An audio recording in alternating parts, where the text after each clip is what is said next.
I arrived at the table already knowing I didn't belong there, at least. That's what they believed. The room was polished, quiet, expensive in ways that didn't need to announce themselves. Conversations flowed easily. Laughter landed softly, and every seat at that table carried history, influence, or blood ties. I had none of those. I had earned my place through numbers, results, and nights nobody saw. When the announcement came earlier that day, it was brief and professional. A promotion. No applause, no ceremony. Just a title change and a responsibility shift that altered everything. I didn't expect anyone at the dinner to care. What I didn't expect was how personally they would take it. The first smile came from across the table. Not warm. Calculated. The kind that pretends to celebrate while quietly measuring how much damage it can do later. Someone repeated my new title out loud, slowly, as if testing whether it sounded real. Another chuckled, adding a comment about how fast-tracked careers are fashionable these days. The words were light, but the intention wasn't. I stayed calm. I always had. There's a difference between silence born of fear and silence born of control. Mine was the second. I listened. I observed. I noticed who leaned forward when my name came up, who avoided eye contact, who suddenly found the table fascinating when the topic shifted back to me. They talked about experience, about loyalty, about how promotions used to mean something. One of them mentioned family legacy, as if that explained competence. Another joked that titles were easy to give but hard to live up to. Every sentence was wrapped in politeness, but sharpened just enough to draw blood if I reacted. I didn't, because reacting was what they wanted. A defense. An explanation. Proof that I was unsure.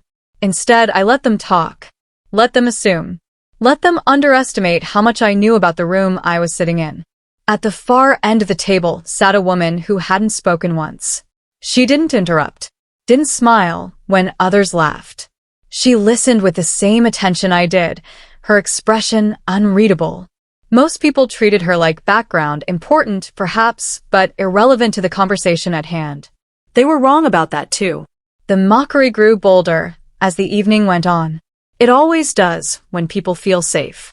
Someone asked where I had studied, then quickly followed it with a comparison to places I hadn't. Another mentioned how difficult it must be to adjust to higher expectations. The implication was clear. I was a temporary experiment, not a permanent decision. What they didn't realize was that every word they spoke revealed more about them than about me. Insecure people don't challenge power directly. They disguise it as humor. Arrogant people mistake familiarity for authority. And those who rely on connections often forget that connections cut both ways. I answered only when spoken to directly. Short. Precise. Neutral. No emotion to feed on. No insecurity to exploit. That seemed to frustrate them more than any argument could have. The laughter became sharper. The pauses longer. Someone finally said it outright, smiling as if it were harmless curiosity. So, how does it feel? Being promoted so suddenly. Every eye turned to me. The question wasn't about my feelings. It was a test. If I hesitated, they'd know. If I bragged, they'd dismiss me. If I apologized, they'd own me. I chose none of those. It feels like work, I said. More responsibility. Higher standards. That should have ended it. It didn't. Another voice cut in, confident and careless. A name was mentioned. A relationship hinted at. Something about how decisions get influenced when people know the right individuals. They laughed again, louder this time, comfortable in the belief that nothing they said could ever come back to them. The woman at the end of the table finally looked up. Not sharply. Not dramatically. Just enough to signal attention. The room didn't quiet immediately. People were too busy enjoying themselves. But slowly, one by one, they noticed. Conversations faded. Forks paused midair. Even confidence knows when it's being watched. She didn't raise her voice. She didn't accuse. She asked a simple question, directed at the person who had spoken last. Are you referring to my nephew? The word landed heavier than any insult had all night. Confusion crossed faces. Someone laughed nervously, assuming it was a joke. It wasn't. She waited. Silence stretched. The man stammered something about misunderstanding, about casual conversation, about no offense intended. She nodded once, as if acknowledging a formality. I ask, she continued, calm and measured, because if you are, you might want to be careful how you describe him, especially in front of people who evaluate character as closely as performance. No one spoke. The power in the room shifted, subtle but absolute. She didn't look at me when she said it. She didn't need to. Everyone else did. She went on, still composed, still controlled. She spoke about accountability, about how promotions aren't gifts, but responses to evidence, about how the company had learned, often painfully, the cost of confusing entitlement with merit. Every sentence was delivered without malice, but each one stripped away a layer of arrogance from the table. Then she stood, not abruptly, gracefully, the kind of movement that doesn't ask for attention, but commands it anyway. She thanked the host, offered a polite farewell, and left the room quieter than she found it. No one laughed after that. The conversation shifted to safer topics. Weather, travel, neutral ground.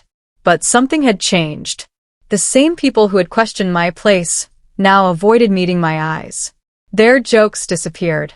Their confidence shrank. They had realized, too late, that they had misread the room, the situation, and the person they thought was powerless. I finished my meal in silence. When I stood to leave, chairs scraped softly as people adjusted, suddenly aware of hierarchy in a way they hadn't been before.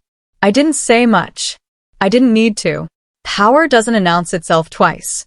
As I walked away from the table, I understood something they never would. Respect isn't demanded. It's revealed, often at the exact moment others think they can take it away. Time passed, but not the kind that erases memory. This was the kind that sharpens it. People assumed the story ended with titles shifting and names disappearing from calendars.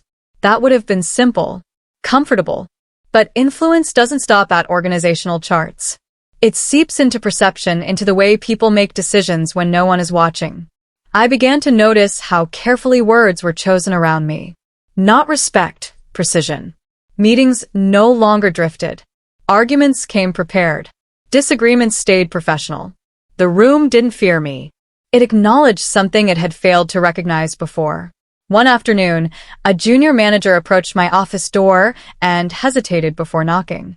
When I invited him in, he spoke carefully, almost rehearsed. "I wanted to thank you," he said, "for not turning that night into something louder." I looked up from my screen. Louder how? Public. Political. You could have made an example of people. I shook my head. Examples are temporary. Standards last longer. He nodded, relieved, and left. What most people never understand is that restraint creates uncertainty, and uncertainty forces self-correction. If I had reacted emotionally that night, they would have categorized me. Defensive, ambitious, dangerous in a predictable way. Instead, I gave them nothing to label, and that unsettled them more than retaliation ever could. Weeks later, the CEO invited me for a walk. Not a meeting, not a review, a walk. We moved through the building slowly, past glass offices and quiet corners where real work happened. He didn't speak at first. Neither did I. Leadership doesn't rush silence. "You handled yourself well," he finally said. "Better than most people would have." "I handled myself accurately," I replied. "That's different." He smiled slightly. "You understand the cost of reaction. I understand the value of timing." We stopped near a window overlooking the city. He folded his hands. "You know," he said, "that promotion wasn't unanimous. It rarely is. But after that dinner, something interesting happened." I waited. "People stopped arguing against you," he continued. "Not because they agreed, but because they realized their arguments were being evaluated differently." That was the point they never saw coming. From then on, my involvement expanded beyond my role. I wasn't given authority outright. I was given proximity, invitations to observe, to listen, to understand how decisions were framed before they became decisions. And in those rooms, I saw it clearly.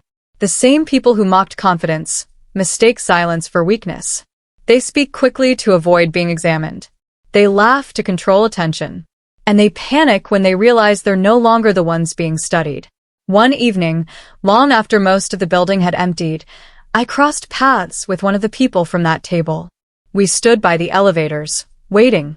He didn't smile this time. "I owe you an apology," he said quietly. I looked at the closed doors. For what? For assuming things. For speaking carelessly. For believing I needed your approval? I finished. He hesitated. Yes. I nodded once. Then consider it settled. The elevator arrived. We stepped inside. The doors closed. No tension. No victory. Just resolution. When he exited, he didn't look back. Months later, the CEO's wife and I crossed paths at a company event. Briefly. Publicly. Respectfully. She didn't mention the dinner. Neither did I. Power doesn't reminisce. It moves forward. As the company evolved, so did its culture. Quietly. Purposefully. People learned that proximity to leadership wasn't protection. Performance was. That influence came from consistency, not connection. That dignity, once observed, becomes contagious. I watched younger employees grow bolder, not louder, but clearer. I saw meetings where the loudest voice no longer won. I saw restraint become admired instead of questioned. And occasionally, when a conversation drifted too close to mockery, someone would pause, reconsider, adjust, not because of fear, because of memory. The table from that night was eventually replaced. New design, new seating, same room, no plaque, no acknowledgement. But those who were there never forgot what happened when they assumed power was static. It isn't. It listens. It observes. It waits. I never told my story publicly. Never corrected rumors. Never claimed credit. Stories told by others rarely survive scrutiny. Stories lived tend to outlast interpretation. What mattered wasn't that they were exposed. What mattered was that they learned exposure doesn't always come with noise. Sometimes it arrives calmly, sits across from you, and asks one precise question. And sometimes that's all it takes to change everything.